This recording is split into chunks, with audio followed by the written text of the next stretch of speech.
My name is Walter Houston Clark, and I am a psychologist of religion.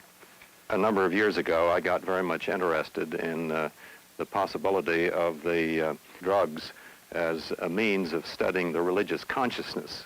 I've taken LSD 3 times in order to have the experience myself. I'm Art Kleps. I'm the head of the Neo-American Church. I'm the chief boohoo. A boohoo is our term for a minister or a priest. It makes people say, what? Which is what we want them to say. I do not think the Neo-Americans are the new Christians. Turn on, tune in, drop out. It's a perfect condensation of the teachings of the masters of all time. As a matter of fact, there may be new forms of paganism involved in it. I'm pushing LSD because I know LSD leads people towards the truth. It's very definitely illegal, and one risks jail sentences up to 5 years and perhaps even more. And for some unknown reason, I'm in favor of the truth rather than falsehood. I would believe that LSD would be a demonic counterfeit of the actual experience of the Holy Spirit. I think it's a very phony argument to say, you know, if you're going to turn on, why don't you use natural means instead of artificial means? We are using natural means. Natural means are chemical means. Artificial means are words, disciplines, regulations, churches, doing what other people tell you to do. I think LSD is a very dangerous instrumentality.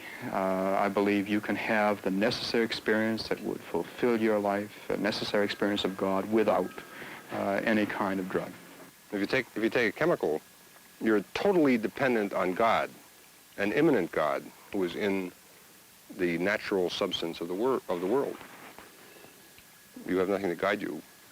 You're in God's hands. You're a baby.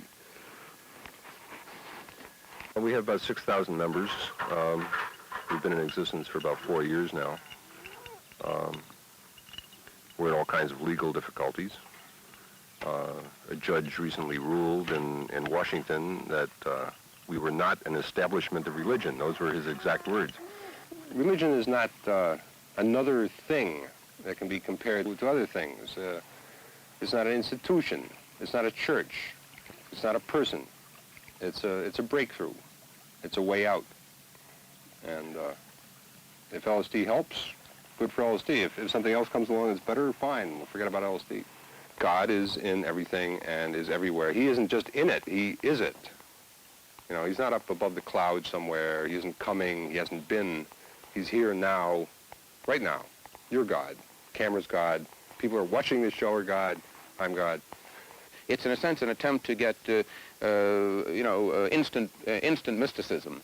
And these things usually have to be the result of a good deal of hard labor and concern and work. Yet I can't help being impressed by the fact that these people are willing to risk jail sentences of 5 years or more in order to pursue what they believe is important and right.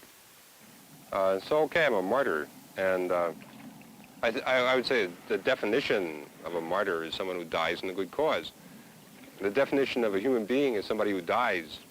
The thing that is tragic is that with so much to be done in the world today, so many people, instead of finding the sense of meaning by an active concern for the neighbor, find the sense of meaning by a retreat within their own private psyches, which doesn't necessarily relate them to the neighbor in need and can finally perhaps draw them away from the real world where the problems finally have to be fought.